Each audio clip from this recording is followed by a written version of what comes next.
ఈరోజు త్రైత సిద్ధాంత భగవద్గీతలోని క్షేత్రజ్ఞ విభాగ యోగము అనే అధ్యాయములో 13వ శ్లోకం గురించి తెలుసుకుందాము. జ్ఞేయం యత్తత్ ప్రవక్ష్యామి యజ్ఞాత్వామృతమశ్నుతే అనాదిమత్పరం బ్రహ్మ నసత్తన్యాసదుచ్యతే. ఈ శ్లోకము పరమాత్మ గురించి తెలియచేశారు. భావము: ఏది జ్ఞేయమో దానిని చెప్పెదను, దానిని తెలియట వలన అమృతమును పొందవచ్చును. అది అనాది మత్పరము బ్రహ్మము, దానిని సత్తనియు అసత్తనియు పిలవకూడదు. వివరము: చేనుకు గట్టు దానికి గమ్యము లాంటిది. చేనుకు గట్టు ఆ చేనుకు గమ్యము లాంటిది. జ్ఞానమునకు జ్ఞేయమని తెలియాలి. చేనుగట్టుతో ముగిసినట్టు దారి గమ్యముతో ముగిసినట్లు జ్ఞానము జ్ఞేయముతో ముగియును. చేనుకు కట్ట గట్టయినట్లు దారికి ఊరు గమ్యమైనట్లు జ్ఞానమునకు పరమాత్మ జ్ఞేయమగును. పరమాత్మ తెలుపు మార్గమే జ్ఞానము. జ్ఞానము ద్వారా చివరకు తెలియబడినదే పరమాత్మ. పరమాత్మనే అనాది అనియు పరమ అనియు బ్రహ్మ అనియు పిలుతురు. పరమాత్మనే ఆది లేనివాడు కావున అనాది అనియు, అన్నిటికంటే మించినది వేరైనది కావున పరమ అనియు, అన్నిటికంటే పెద్దది మొదటిది కావున బ్రహ్మ అని పిలుతురు. జ్ఞానగమ్యమైన పరమాత్మను సత్తని కాని అసత్తని కాని పిలవరాదు. ఎందుకనగా ఆయన సత్తు కాదు, అసత్తు కాదు. ఇక్కడ ఒక ప్రశ్న కొందరికి రావచ్చును. అదేమనగా, అసలు సత్తెవరు, అసత్తెవరు? సత్తు అసత్తులెవరో తెలుసుకుంటే రెండూ కాని వానిని సులభముగా తెలియవచ్చును అని అడగవచ్చును. ఆ విషయము కొంత తెలుసుకుందాం. ఇక్కడ సత్తు అసత్తు అనునవి రెండు మన దేహంలోనే ఉన్నవి. సత్తు దేహమంతయు ఉన్నది, అసత్తు దేహములో ఒక చోట స్థిరముగా ఉన్నది. వివరముగా చెప్పుకోవాలంటే సత్తు అనగా ఆత్మ, అసత్తు అనగా జీవాత్మ అని తెలుసుకోవాలి. మరికొందరు అసత్తైన జీవాత్మను చిత్తు అని కూడా పిలుస్తారు. సత్తును సత్తనియు చిత్తును చిత్తని కూడా పిలుస్తారు. దీనినే సచ్చిత్ అని కలిపి పిలుస్తారు. బ్రహ్మయోగము చేయువాడు మనస్సు ద్వారా ఆత్మ అనుభవము పొందుచున్నాడు. అనగా సచ్చిత్ కలిసిన అనుభవమును ఆనందమని చెప్పుచున్నారు. దానినే ఆత్మానందమని సచ్చిదానందమని పిలుస్తారు. సచ్చిదానందమును మాటకు సత్తు చిత్తు కలిపిన ఆనందమని అర్థం చేసుకోవాలి. బ్రహ్మయోగిని ఆత్మానంద అనియు సచ్చిదానంద అనియు పెద్దలు పిలుచుటలో అర్థము కలదు. అంతేకాక తెలిసిన వారు తెలియని వారు సత్తైన ఆత్మను సచ్చు అని పిలుచుట కూడా జరుగుచున్నది. ఆత్మ శరీరమంతా వ్యాపించి ఉన్నది. ఆత్మయే ప్రతి శరీర భాగమున శక్తి అయి కదిలించుచున్నదని తెలుసుకున్నాము. శరీరమంతా వ్యాపించిన ఆత్మశక్తి ఎక్కడో ఒక చోట ఎవరికో ఒకరికి శరీరములో కాలులోనో చెయ్యిలోనో లేకుండా పోవును. ఉదాహరణకు, ఒక చెయ్యిలో ఆత్మ వ్యాపించకుండా భుజము వరకే వ్యాపించి నిలిచిపోయిందనుకొను. అప్పుడు వాని చెయ్యి కదలదు, మెదలదు. ఆ చెయ్యిలో ఏ మాత్రము చైతన్యము లేదు. సత్తు భుజము వరకే ఉన్న దాని వలన చేయి సత్తు పడిపోయింది అని పూర్వము అనేడివారు. కాలక్రమేపీ ఆ పదము మారిపోయి చేయి సచ్చు పడిపోయింది అని అంటున్నారు ఈ కాలంలో. సత్తు సచ్చుగా అందరి చేత పిలువబడుచున్నది.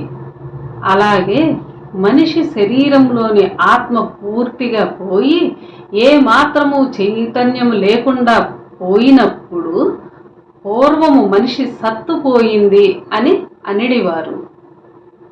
అలాగే ఆవు శరీరంలోని సత్తు పూర్తిగా పోయినప్పుడు ఆవు సత్తు పోయింది అని అనిడివారు పూర్వం. ప్రస్తుత కాలంలో ఆవు చచ్చిపోయింది అని అంటున్నారు. అలాగే ఏది మరణించినా అందులోని ఆత్మ శరీరమును వదిలిపోవుచున్నది. కనుక ఫలానా జంతువు చచ్చిపోయిందనో ఫలానా మనిషి చచ్చిపోయినాడనో చెప్పడం జరుగుతున్నది ఇక్కడ. ఇలా అందరి చేత సచ్చు అనియు కొందరి చేత సత్తనియు పిలువబడు ఆత్మయు, అట్లే కొందరి చేత చిత్తని మరికొందరి చేత అసత్తని పిలువబడు జీవాత్మయు పరమాత్మ కాదు. కావున పరమాత్మను సత్తని కాని అసత్తని కాని పిలవకూడదు. ఒకే శరీరంలో సత్తు అసత్తు రెండూ కాని వాడు ఉండి వేరు వేరు పనుల కలిగి ఉండటం వలన ముగ్గురిని కలిపి పిలవకూడదు. సత్తు అసత్తులను పుట్టించిన వాడు పరమాత్మ. కావున జన్మ లేనివాడు పరమాత్మ, జన్మలున్నవారు ఆత్మ జీవాత్మలు. ఆది లేని పరమాత్మ పుట్టించిన జీవాత్మలమైన మనము ఎప్పుడు పుట్టామో తెలియదు. కావున జన్మలు కలిగిన అనాథలము మనము. జన్మలు లేని పరమాత్మ అనాది కాగా జన్మలున్న అనాథులు జీవాత్మలని తెలియాలి. ఇప్పుడు తెలుసుకోవడం ఏమిటి? ప్రతిదినము మనము అనాథలన్న మాట వింటూనే ఉన్నాము. ఎక్కడ ఎవరు అంటున్నారని ఆలోచించిన అవసరము లేదు. అనాది జన్మ దానము చెయ్యండి అనియో లేక అనాది జన్మ అన్నము పెట్టండి అనియో అక్కడక్కడ భిక్షగాళ్ళు అనటము వినే ఉంటుంటాము. పూర్వము త్రిజట అను రాజు తన గడిచిన జీవితమును గురించి ఆలోచించి పశు పక్షి మృగాదుల వలె మానవుని జీవితం కూడా గడుచుచున్నదని, ఇందులో ప్రత్యేకత ఏమీ లేదని, ప్రత్యేకత కావాలంటే వాటికంటే మిన్నగానున్న పని పరమాత్మ జ్ఞానము సంపాదించుటేనని తెలిసి తలచి జ్ఞానార్థి అయి చిత్రవర్ధ అను మహర్షి వద్దకు పోయి ఆయన దర్శనార్థము మహర్షి గృహము చెంత నిలిచి ఉండెను. చాలాసేపు వేచి ఉన్నప్పటికీ తలుపులు తెరవలేదు. గురువుగారైన మహర్షి బయటకు రాలేదు. అప్పుడు ఆ రాజు, నేను త్రిజట రాజును, జ్ఞానము కొరకు వచ్చి ఉన్నాను, తలుపు తెరవండని మహర్షిని పిలవలేదు. రాజు పిలవనిదే లోపలున్న వారికి తెలియదు. కావున రాజు తప్పక పిలవవలసి వచ్చినది. అప్పుడేమని పిలిచాడనగా, అయ్యా, అనాది జన్మ ధర్మము తెలుపండి, అనాది జన్మ ధర్మము తెలుపండి అని ఒక మారు, అనాదివాడు వచ్చాడు ధర్మము చేయండి అని మరొక మారు పిలిచెను ఆ రాజు. ఆ మాటలు లోపనున్న చిత్రవర్ధ మహర్షి విని పక్కనున్న శిష్యునితో వచ్చిన వానికి దానము కావాలో ధర్మము కావాలో అడిగి రమ్మని చెప్పెను. దానము కావాలో ధర్మము కావాలో అడిగి రమ్మని చెప్పెను. ఆ శిష్యుడు బయటికి వచ్చి త్రిజటరాజును చూచి, నీకు ధర్మము కావాలా దానము కావాలా అని అడిగెను. దానికి రాజు, నేను త్రిజటరాజును, నాకు వస్తు వాహన ధన కనకాదులు చాలా ఉన్నవి, కావున మీరిచ్చు దానము వద్దు. నా వద్ద లేనిది తెలియనివైన ధర్మములు మీ వద్ద ఉన్నవి, నా వద్ద లేనివి మీ వద్ద ఉన్నవి, ధర్మములు మీ వద్ద ఉన్నవి. ఆ ధర్మములు నాకు కావాలి, వాటిని దానము చెయ్యండి అని, అది తెలియని అనాది జన్మనాది, జన్మలు లేని అనాదిని చెయ్యండి కోరుచున్నాను అని అనెను రాజుగారు. మాటలు తెలుసుకున్న చిత్రవద మహర్షి సంతసించి రాజుకు ధర్మములను తెలిపి జీవాత్మైన రాజు అసత్తని, జీవాత్మైన రాజు అసత్తని, చైతన్యమైన ఆత్మ సత్తని, ధర్మముల చేత సత్తు అసత్తు కాని పరమాత్మను తెలుసుకోమని చెప్పాను.